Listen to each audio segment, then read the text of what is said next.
cumprimentar a COBAP, a Confederação Brasileira de Aposentados e Pensionistas, as centrais sindicais, que ontem realizaram um evento ali na Câmara dos Deputados, que eu acabei acompanhando, exigindo que a Câmara vote os projetos que o Senado já aprovou, no caso, 2 de minha autoria, que é o fim do fator e o reajuste real para os aposentados. Os militantes da Central Única e da Força Sindical, liderados um pelo Vicentinho e outros pelo Paulinho, estiveram nessa manifestação, ocuparam as galerias pedindo aos deputados que votassem os projetos que o Senado já votou, e depois desse movimento eles partiram para os seus estados de origem, já que eram delegações.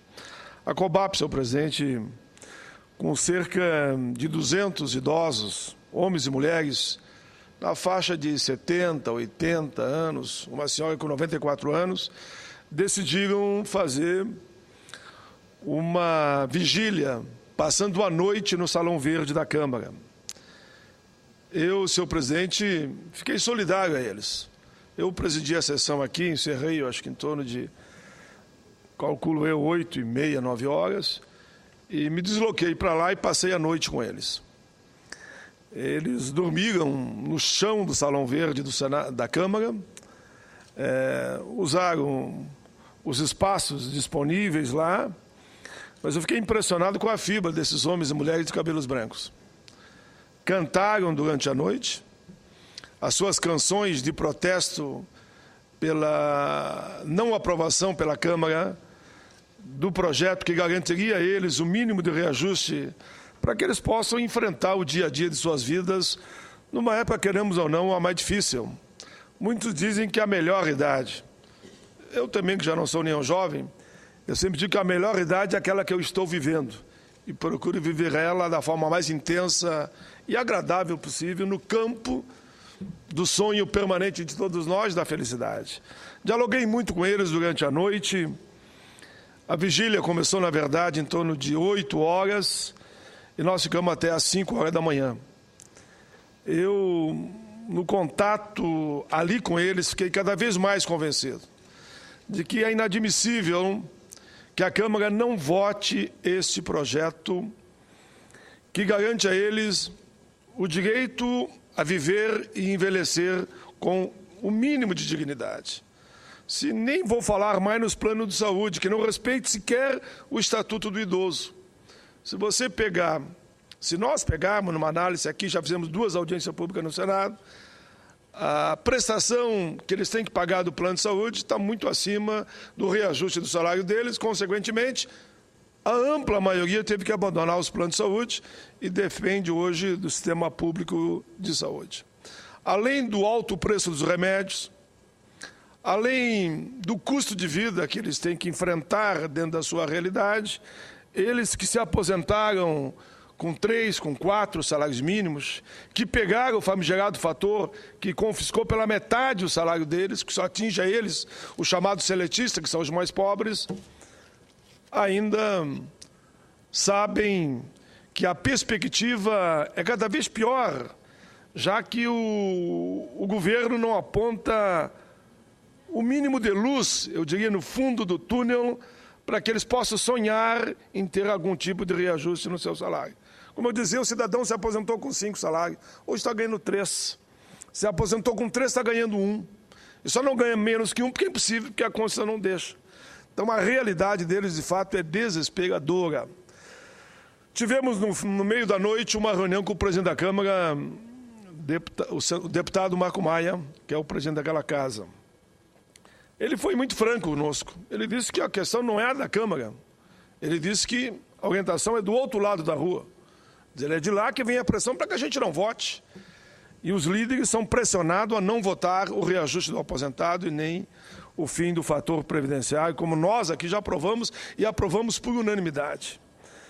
Mas, assim mesmo, a informação que, no fim, ele nos passou, depois de alguns telefonemas e contato que ele fez, que na próxima terça-feira ele vai reunir o Colégio de Líderes da Câmara, vai ter uma reunião com o Planalto para tentar buscar um ajuste que garanta a aprovação de um reajuste para os aposentados e uma alternativa ao fator previdenciário.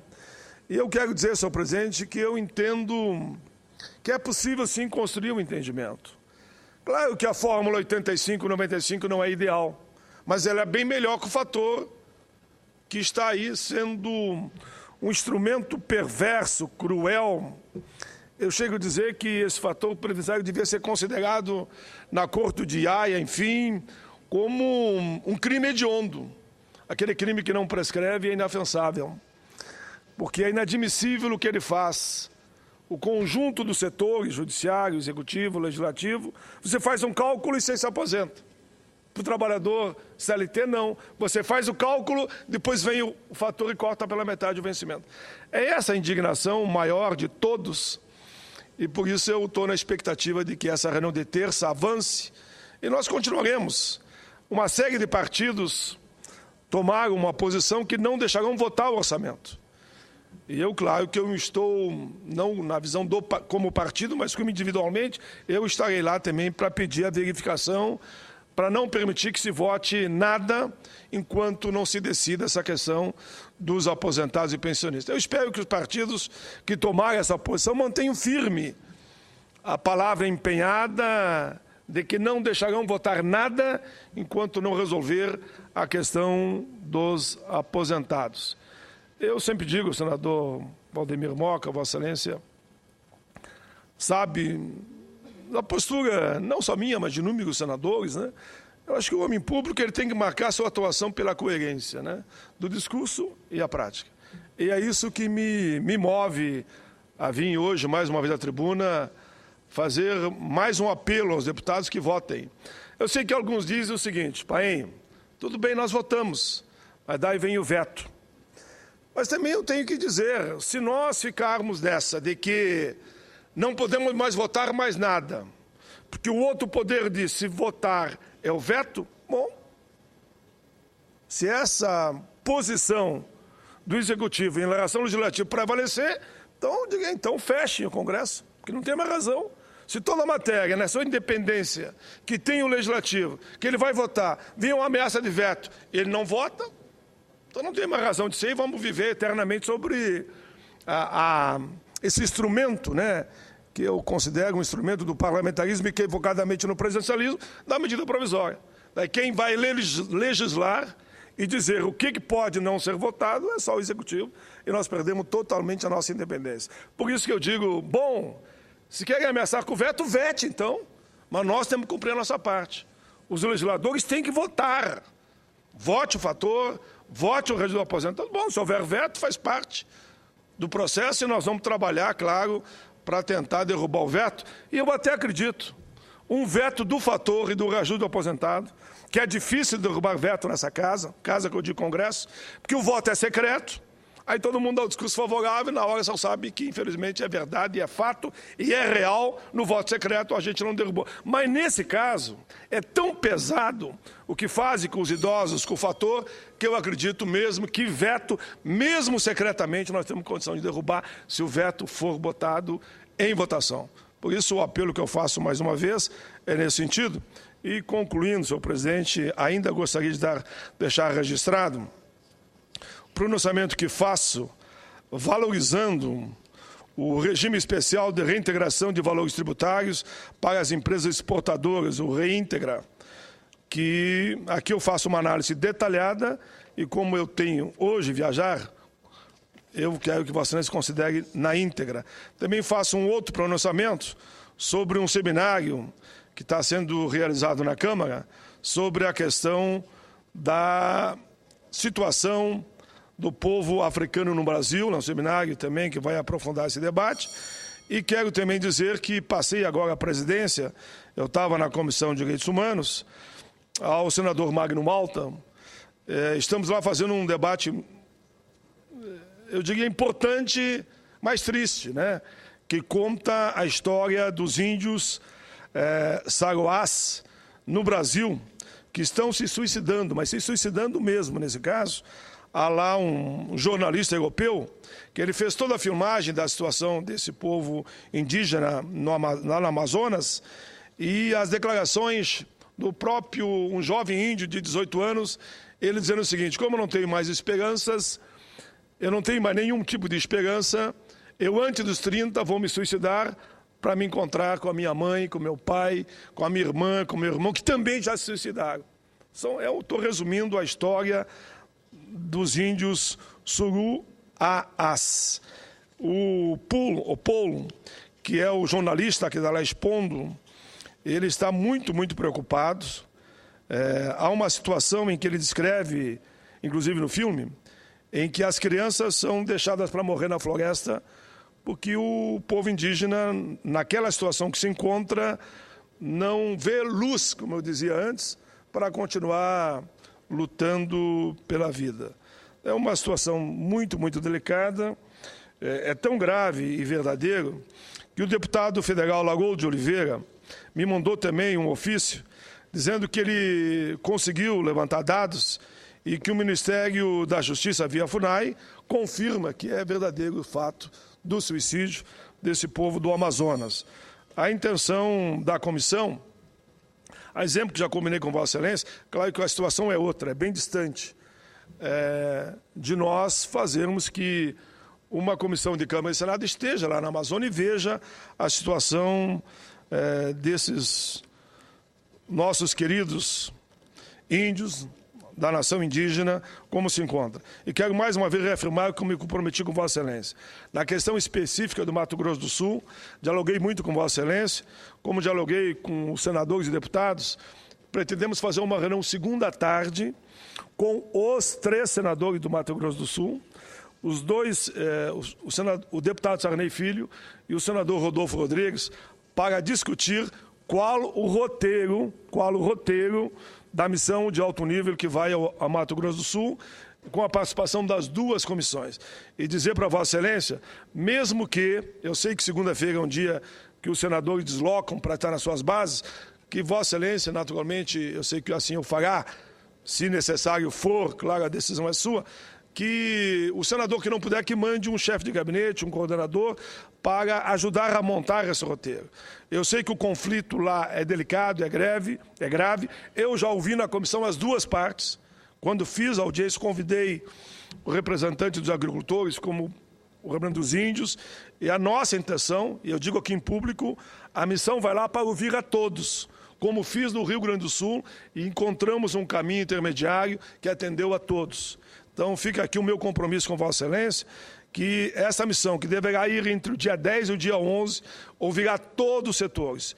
Tem que ter diálogo com o governo, com o judiciário, com os agricultores, com os índios, na forma de construir uma solução coletiva. No mínimo, como Vossa Excelência já defendeu, já me explicou que gostaria que assim fosse, que aqueles que ganharam o título da terra e que, porventura, tiverem que sair, que sejam indenizados, mas indenizados com valor real de benfeitoria e da terra que receberam, no caso, Vossa Excelência me lembrava, o título ainda na época de Getúlio Vargas.